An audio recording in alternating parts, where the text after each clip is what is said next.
Yes. Thank you, Honorable Speaker. On the response to a statement sought by the MP for Kilgoris, my senior Honorable Julius Sunguli, I want to respond as follows. It is a question regarding the insecurity in Angata Barikoi. Honorable Speaker, there has been conflict among the Kurias, the Maasais, and the Kipsigs over the use and the ownership of Kailolong land. Indeed, there is a court case that is pending before the Nakuru High Court. Honorable Speaker, the government has taken the following measures to enhance the peace in the area. One is, of course, is the Peace Barasas and the Peace Building Initiative adopted by the government from time to time. The police station that has been put up in a place, Angata Barikoi Police Station, to help enhance security in the area. And it was established in a disputed land. The area member of parliament can attest to that. In the same area, Honorable Speaker, there have been a formation of several formed up units to include ASITU, that is anti-stock police unit, GSU, and even rapid response unit to help the GSU and other form units to ensure that peace prevails in the area along the border. Honorable Speaker, the government has put up in place the following measures to ensure harmonious coexistence of all warring communities who border each other. The continuous engagement with local leaders, the increased police patrol to deter the criminals, the establishment of the peace committee, deployment of specialized units, as I earlier indicated, and we are in process, Honorable Speaker, even to provide vehicles to the same police stations and the the police there to enable them have their patrols whenever need arises. Thank you, Mr. Speaker. Julius Sunguli, you satisfied with the response? Mr. Speaker, I want to thank the chairman for that answer. But, Mr. Chairman, the case in court is not between the people of Angata and the Kuria people. It is between the Maasai people of Lolgorian and the Kipsigis people of Angata. So, the Kuria are not in any land dispute with anybody there. So, I think that the ministry should give a better answer and tell us what is the analysis about the true cause of this fight. And secondly, could the chairman confirm that one of the biggest problems we have there is that there are no vehicles, as you have just said, and that vehicles for the OCPD Lolgorian are going to be provided as soon as possible. But if the ministry treats this as a land dispute between the Kuria and the people of Angata, then they have it wrong. They have to identify who exactly is disputing the land, because the Kurias have not gone to court against the Kipsigis people who live in Angata.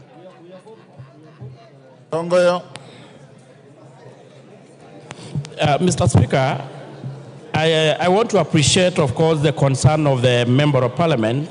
And for record, I also come from the same county, and I understand the dynamics and the historical land equation in that area.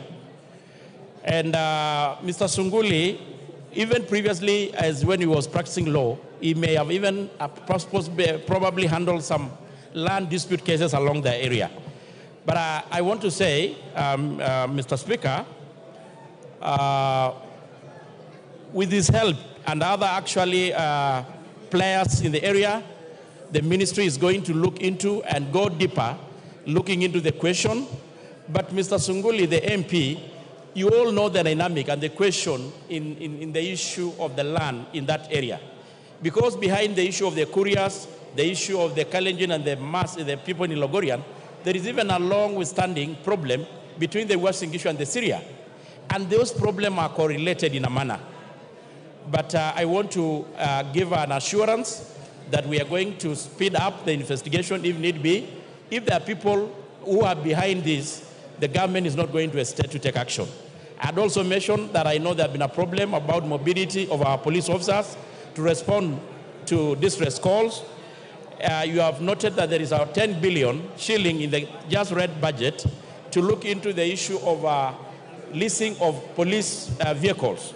And Kilgoris is one of the counties, and specifically sub-counties, which are going to benefit from the leasing of the vehicle to the police. Thank you, Mr. Speaker. Kitayama. Member for Kuria East. Give Honorable Kitayama the microphone. There you are. Thank you, Mr. Speaker. Mr. Speaker, the answer that I've just heard is a true misrepresentation of facts on the ground and a perpetuation of escapism that all governments have been doing around that area. Honorable Speaker, the problem in that area is known by everybody, including the one who asked this question. This problem must be traced from the 1660s, when the migration of people was happening in this country. And Honorable Speaker, the 2010 Constitution did give us instruments through constitutional bodies that would address historical land injustices. And that is why the National Land Commission was set up. Honorable Speaker, it is on record, even in this House, that as early as the time that the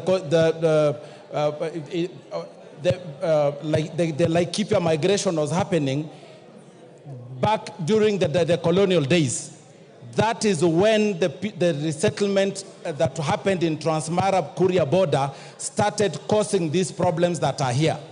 And everybody knows that they are just playing to the gallery by escaping the facts. Mr. Speaker, it is also true that the TJRC commission that was set up to look into these issues documented this problem very extensively. And even after the TJRC report, the National Land Commission has listened to the complaints of the people of Kuria and the complaints of the people from Kilgoris and the people of the Maasai in that area. So, Honorable Speaker, it is unfair for us to continue receiving answers that are not solving the problem. And it is also not true that the people of Kuria are not in court. The honorable member knows that in Kilgoris, there is a running court case around this matter. In Nakuru, there is a running court case around this matter. He himself knows he has appeared before the National Land Commission and over this same matter. The National Land Commission is even continuously, is as we speak, reviewing this matter. So, Honorable Speaker, this answer is not helpful. It is not an answer that is meant to help the communities that are out there. And Honorable Speaker, there is no such thing as the Kuria having no rights there. The Kuria have documented rights. If you go to the National Archives, you will find the agreements that were written by the colonial governments during that, and there is no government that gets, governments exist in perpetuity. So the colonial government did record the agreements. The people of Kuria are rightfully claiming that land, and the matter is being frustrated by senior government officials over the years. Every government that has been in this country since independence has continuously frustrated the rights that the people of Kuria have been laying over this. And that is why, Honorable Speaker, you are not being told that in 2019, the National Land Commission did award the Kuria community that said piece of land, and it's only 20,000 acres.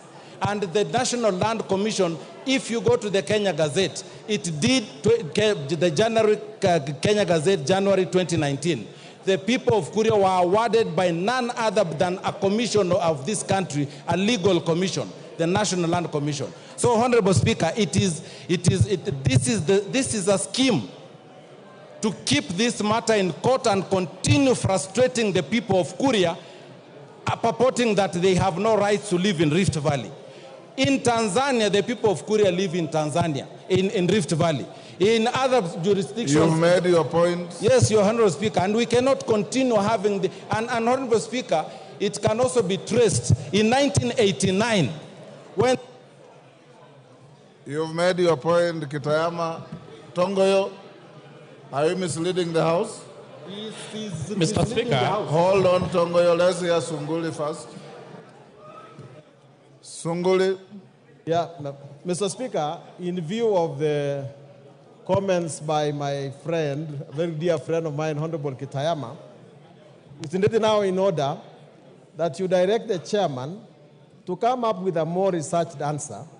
Because, Mr. Speaker, when I walked into this house, I did not know that the Kuria people of Kuria district, of Migori County, are out on an act of aggression and that they claim land which is in Transmara.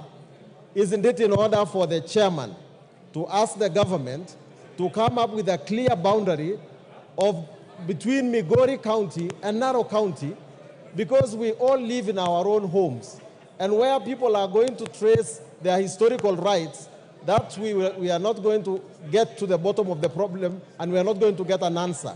So can you direct the chairman that he has not answered this question, and that let him go and get a more researched answer which is satisfactory and which will dissuade my colleagues from Kuria from claiming the land from in Transmara? Yes, Kitayama. And this time, take less time. Give Kitayama the mic. Honorable Speaker, the Constitution of this country allows anybody to buy land anywhere within the jurisdiction of this country. History has recorded how the people of Kuria acquired that land. It is in the records of government. It is in the records. And this is not a matter of Migori County or Transmara or Rift Valley County. This is a matter that our people own land in any other part of this country. Whether that part will be in Rift Valley, there is nowhere in the Constitution that says that the people of Kuria can only be in Migori. And if there is such, I would like to be shown. The same way that all other communities reside in Rift Valley, they reside in Nyanza, they reside in other regions, is the same way that the people of Kuria have a right to reside in Rift Valley. So, and he himself, he knows. His own farm, there are people of Kuria who reside on his own farm. He knows that. The people of Mashangwa are Kuria people who live in Rift Valley. So he cannot now turn around and say that though the Kuria people can only be found in Migori. In Tanzania, we are found everywhere. In Rift Valley, in Mara, everywhere, in every part. And Mr. Speaker, we are not going to be subjected to that kind of warmongering, which started in 1989. And we all know who are the leaders in that time when the people of Kuria were flushed from their land in that area that is called Muyui. And this is a fact that is recorded very, very well. It has been properly prosecuted, and I'm ready, Honorable Speaker, if this House was to set up even a tribunal to look into it, and you'll be surprised, Mr. Speaker, who will live with egg on face over this matter. Tongoyo. Order, Sunguli. This cannot be a ping pong between you and Kitamaya.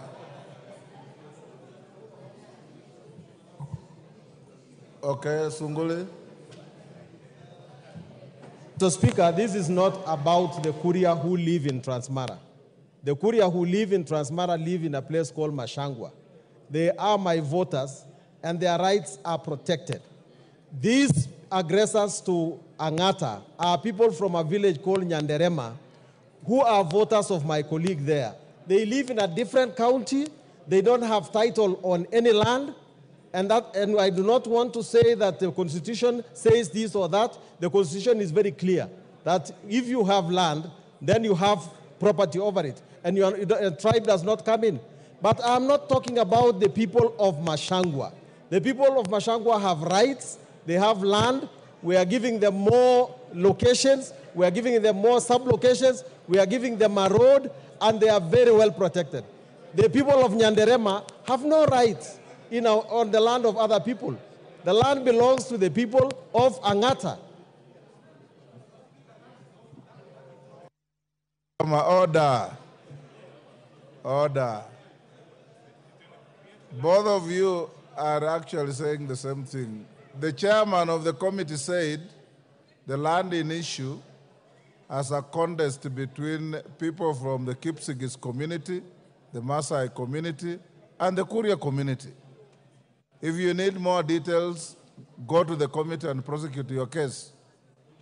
Tongoyo? Thank you, Mr. Speaker. Mr. Speaker, listening keenly to the both members of parliament, it is just confirming what I had earlier said, that the whole problem has been an issue of ownership of land, and it has got a very long history. Mr. Speaker, on issues as complex as this, it goes beyond the mandate of security alone. It is a cross-cutting issue. It touches on issues of land dealt within the Ministry of Land, and actually many times also call for a political solution, that such leaders and all of us may occasionally or at times need to be called upon to help address the problem. So what I want to say, Mr. Speaker,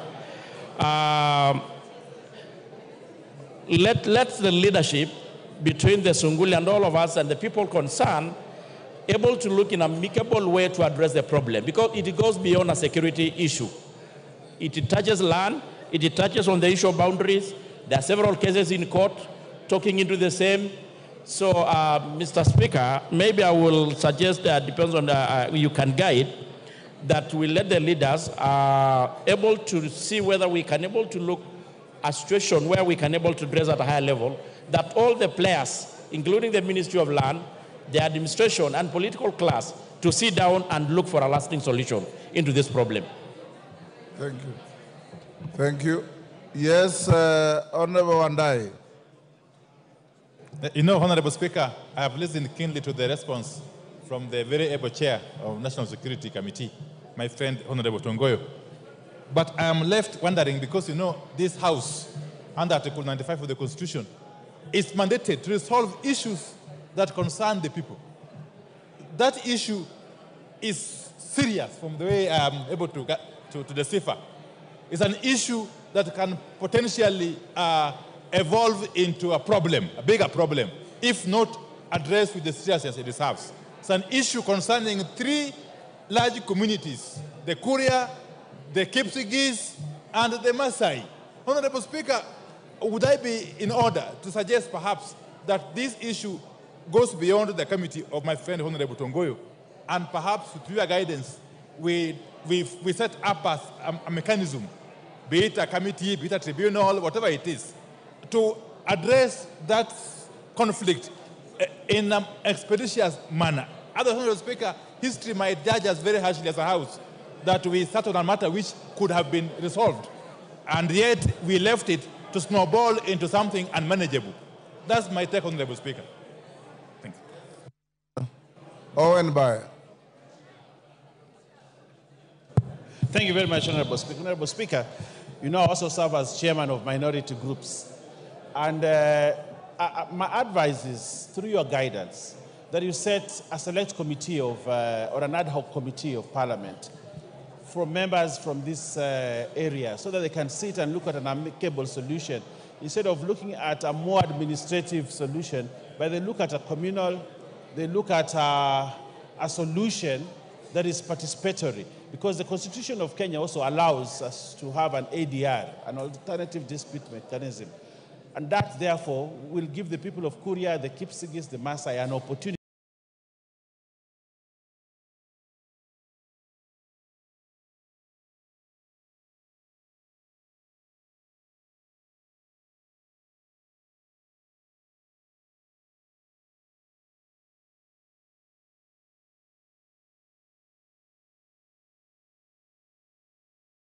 to sit down as elders to get a solution instead of a more administrative solution that may not be acceptable to all. I thank you, Honorable Speaker. Honorable Tongoyo, you come from the county where this issue is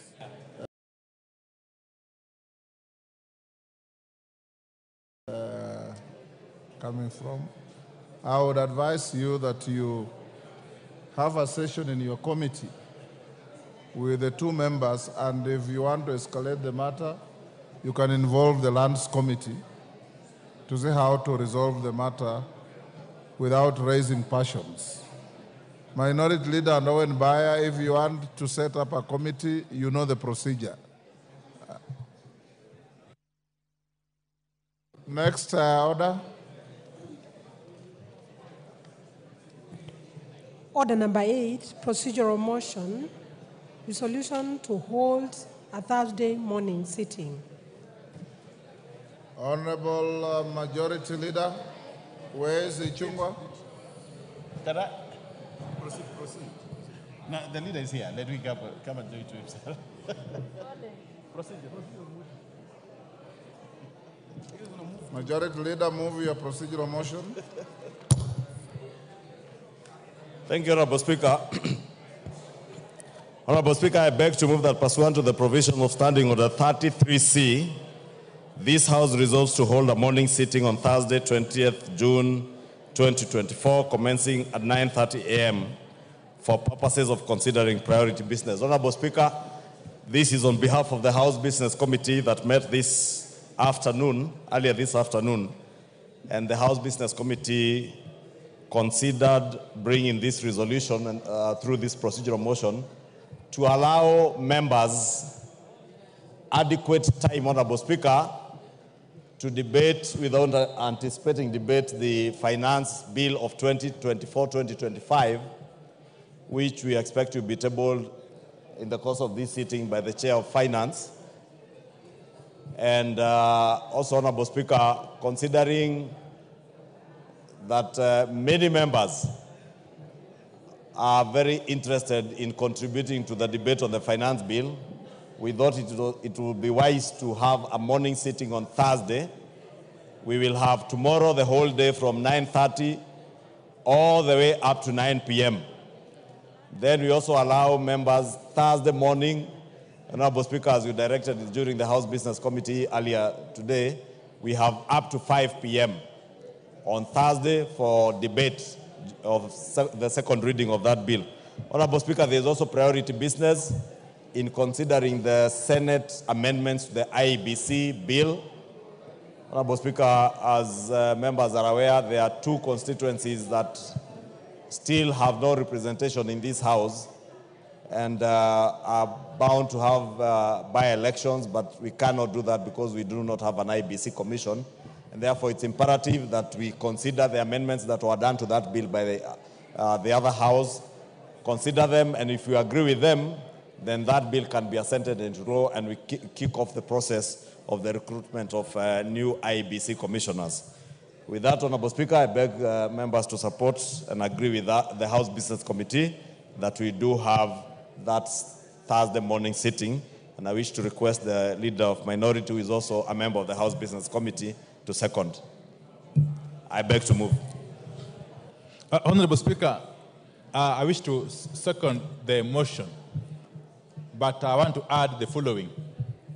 Obviously, members from across the political divide would want adequate time to be able to contribute to the matter of the finance bill at the second reading stage.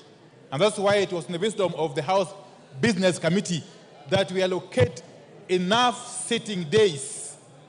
That is Wednesday morning, tomorrow, Wednesday afternoon, Thursday morning, and possibly Thursday afternoon, for members to be able to contribute effectively and for their constituents to get to know where they stand on this very important matter. Honorable Speaker, secondly, I want to agree that the matter of the IBC is so crucial.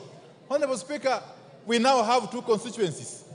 that have got no representation in this House. That is Banisa constituency in Mandera County and Magarini constituency in Kilifi County. Honorable Speaker, the case of Banisa constituency is very sad, extremely sad, that they have lacked representation in this House from March last year, Honorable Speaker. And you all know, Honorable Speaker, the procedures for reconstituting the IBC, even after this bill is finally enacted into law, is going to take some time, Honorable Speaker. Maybe 4 months or so, Honorable Speaker. So I think it is in order, therefore, that we approve this motion. But as soon as we do so, I have been trying to scan around. I can't see the chair of the Committee on Finance in the House, and yet I've been waiting eagerly to lay my hands on the report of the committee. Because this morning, we were treated to some very juicy news by Honorable Kimani Chungwa and the chair from State House about certain measures they have taken on the finance bill. But as I always say, the taste of the pudding lies in the eating. Until and unless we see the report of the committee containing those very far-reaching amendments that we were made to understand have been made, we cannot be sure, Honorable Speaker. And therefore, we want to see that report eagerly. We are waiting here eagerly to see that report and to dissect it and to go through it with a tooth comb before we can make informed decisions, Honorable Speaker. Therefore, with those many remarks, I support the motion. Thank you. I second, sorry. You second. Order, honorable members on their feet, take your seats. Honorable members on their feet, take your seats.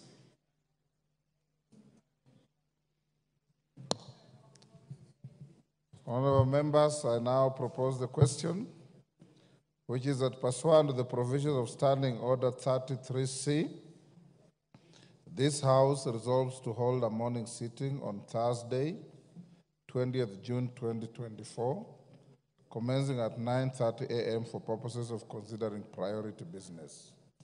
I put the question. Honorable members, I now put the question, which is that pursuant to the provisions of Standing Order 33C, this House resolves to hold a morning sitting on Thursday, 20th June 2024, commencing at 9 a.m. for purposes of considering priority business. As many as of that opinion say aye. Will those of the contrary opinion say nay? The ayes have it. Order number 9, procedural motion, reduction of publication period or specified bill.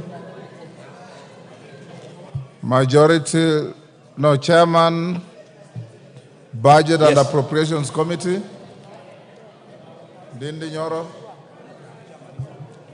Thank you very much, Honorable Speaker. Honorable Speaker, I beg to move that pursuant to the provisions of Standing Order 120, that this House resolves to reduce the publication period of the Appropriation Bill, National Assembly Bill number 33 of 2024, from 7 days to 5 days. Honorable Speaker, the essence of this is because the calendar that we have now between today and next week is very tight. We'll be discussing very major and far-reaching policy instruments in this House, and especially the Finance Bill alongside the Appropriations Act or Bill. And Honorable Speaker, the essence of this is for us to meet the timelines as we move to the close of this financial year by end of this month. And Honorable Speaker, at the same time, we have still given ample time even for members to peruse and interrogate the appropriation bill, because Honorable Speaker, as members are aware, these two processes that we'll be having are intertwined. And the reason we have decided that we have the appropriation bill after the finance bill is because this is a very democratic House and the country is very democratic, and we want us to first trace where the monies are coming from even before we finalize on the appropriation bill, so that whatever members may feel around the appropriation, the finance bill, can also be taken care of in the appropriations bill, Honorable Speaker, so that we are able to balance our revenue and expenditure. And I am hopeful that we'll be looking at these matters in a very objective manner, because we are all, Honorable Speaker, looking forward into the many programs that we have undertaken to complete and undertake. For example, electricity in our constituencies will be getting 50 million per constituency, and all the others, including the increment in the agricultural sector, in the CDF, and all the other elements that are very important for service delivery in regards to the Kenyan people. Also, the monies that we are appropriating to our counties, which is 400.1 billion shillings, is also hedged, Honorable Speaker, on this bill, but alongside this bill, also the revenue side, which is the motion that is a heavy motion before us, which will be moved by the chairman, Honorable Kimani Kuria.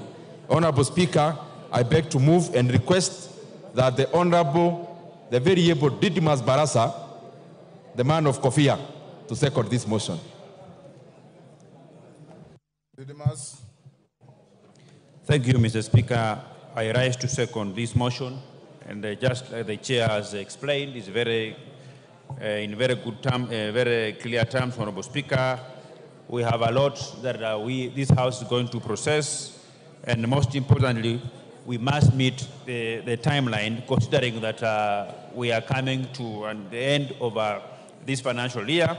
And Honorable Speaker, this House is youthful. We are able to go through the finance bill, and we'll be able to understand where these monies are coming from. Without much ado, Honorable Speaker, I beg to second. Thank you.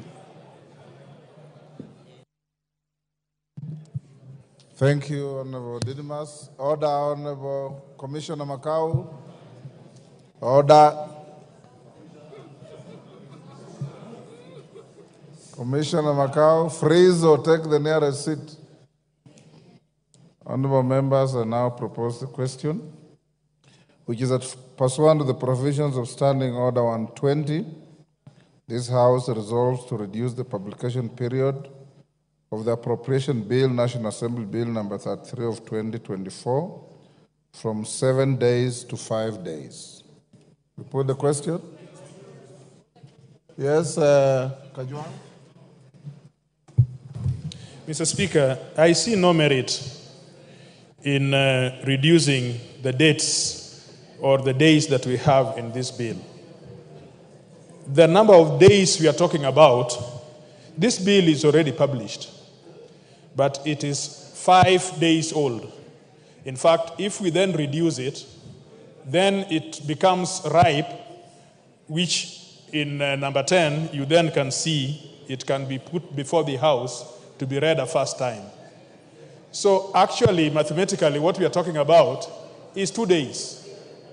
We have already passed a resolution to discuss tomorrow, to discuss the issues concerning the finance bill tomorrow.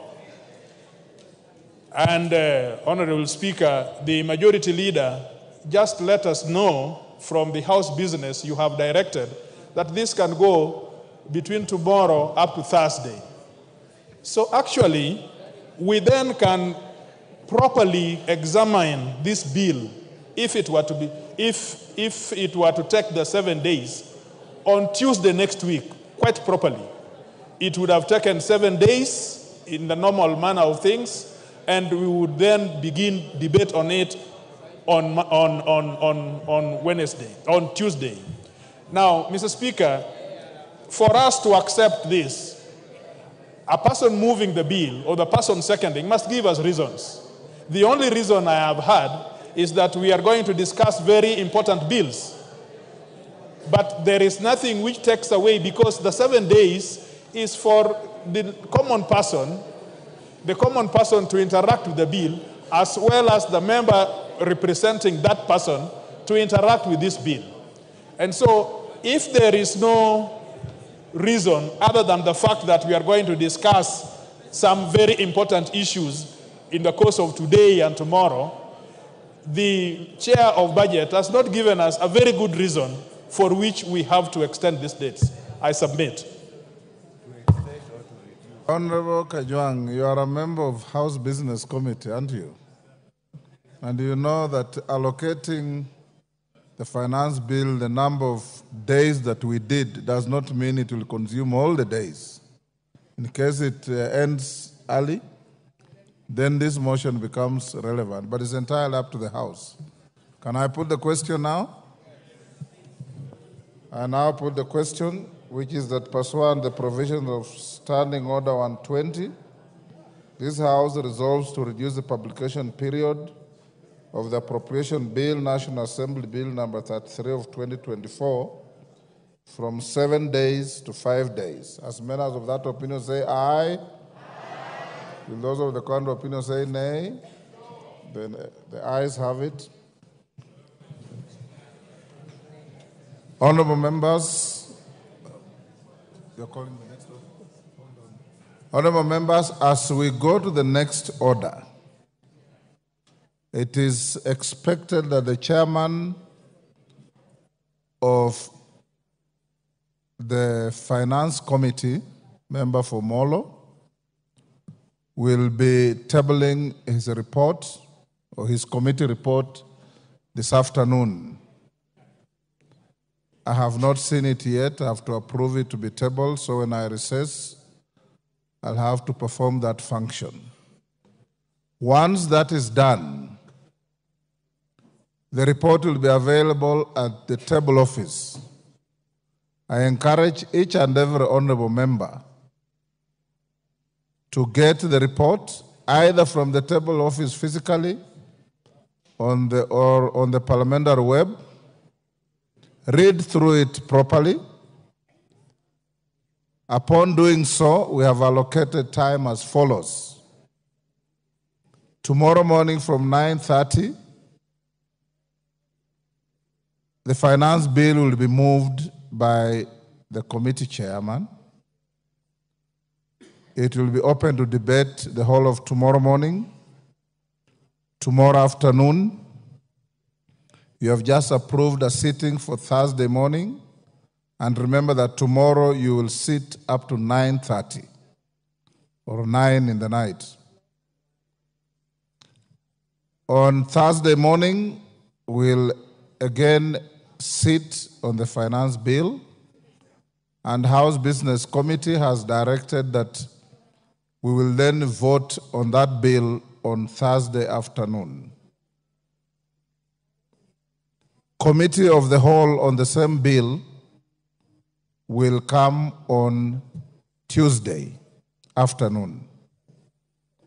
Those of you who want to file any amendments, and I've seen some, I've in fact approved some, although it will be more decent and proper to file your amendments after reading the report to see whether you are proposing amendments that have already been dealt with by the committee.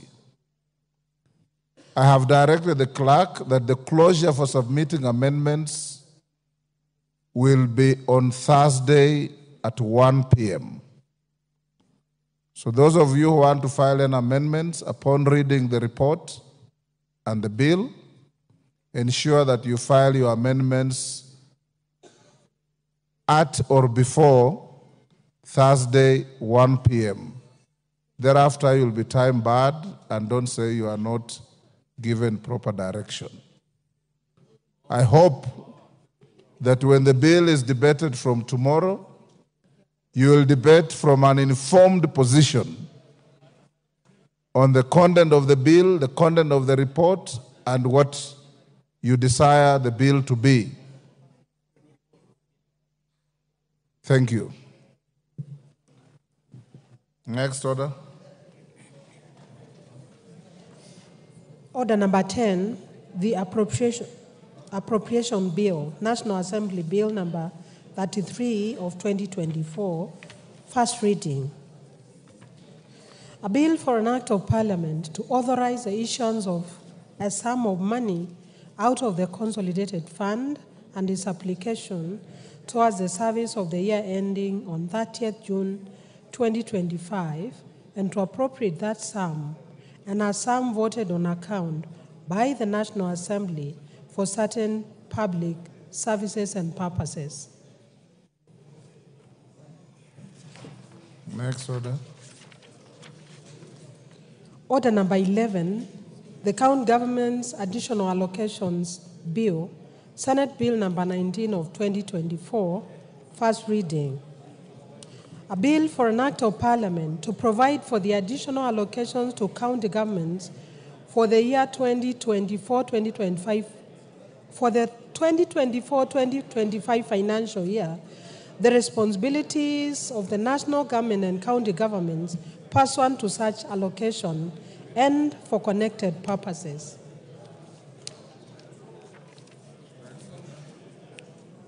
Order number 12, the County Allocation of Revenue Bill, Senate Bill number 25 of 2024, first reading. A bill for an act of parliament to provide for the equitable allocation of revenue raised nationally among the county governments for the 2024-2025 financial year, the responsibilities of national and county governments pursuant to such allocation and for connected purposes. Next order. Order number 13, the Care and Protection of Child Parents Bill, Senate Bill number 29 of 2023, second reading. Beatrice Kemei, you are the co-sponsor of that Senate bill. It's now your time to move the bill. Give her the mic.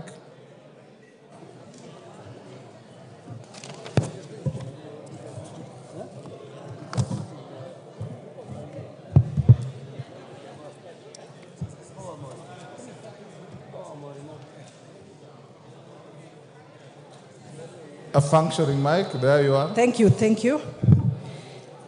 Mr. Speaker, sir, I beg to move that the Care and Protection of Child Parents Bill 2023, the Senate Bill number 29 of 2023 be now read a second time. Mr. Speaker, the principal objective of the bill is to provide a legal framework for the care and protection of child parents within the counties. The framework is intended to ensure that an expectant child or a child parent may actualize their right to basic education and at the same time ensure proper care of their children and as enshrined in Article 53 of the Constitution. Honorable Speaker, 61 years since Kenya gained its independence from colonial rule, child pregnancies remain a huge concern, as they not only affect the child's ability to continue with their education, but they also impact on the government's effort in reducing poverty levels in the country. Mr. Speaker, sir, the Kenya National Bureau of Statistics in the Kenya Demographic and Health Survey conducted in 2022 noted that 15% of adolescent women between 15 and 19 years have ever been pregnant, with 12% having given birth,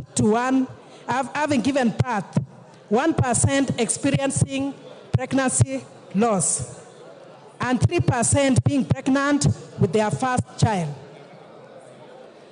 Kenya National Bureau of Standards further noted that the number of teenage pregnancies is higher in rural areas, particularly in pastoralist communities, compared to urban areas.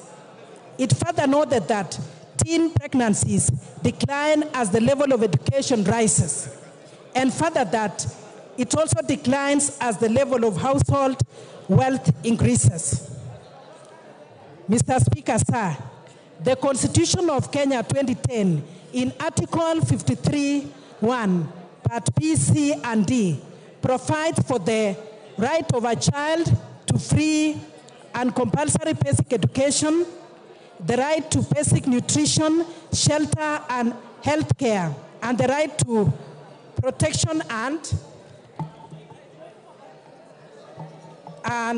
right to protection from abuse, neglect, harmful cultural practices, all forms of violence, inhuman treatment and punishment that is there, and even exploitative labor. Honorable Speaker, Section 13 of the Child Act, number 29 of 2022, reiterates the right of a child to basic education and mandates the Cabinet Secretary in charge of children matters in consultation with the Cabinet Secretary in charge of education to develop and implement policies for the realization by every child of the constitutional right to education. The Basic Education Act number 14 of 2013 provides that no child should be denied admission to a public school. The above, Honorable Speaker, the above notwithstanding, children who fall pregnant in school, especially those born in poor households, are likely to drop out of school so that they can fend for their babies. This not only impacts on their right to education, but also exposes them to early marriages and exploitative labor practices as they seek to fend for themselves and their children. Madam Speaker, some schools conduct mandatory pregnancy tests without the consent of the children or of the learners, and more often than not expel any student who is discovered to be pregnant. Such children are also exposed to ridicule and harassment and are often cited as examples of bad behavior, thus often leading them to drop out of school. It is also difficult for children who have been pregnant before to be readmitted to the school or to another school, as they are often shunned, with the school administration fearing that readmitting them will be viewed as tolerating ill behavior from students, which they are afraid of spreading to other students. Even where the child is readmitted to school, they sometimes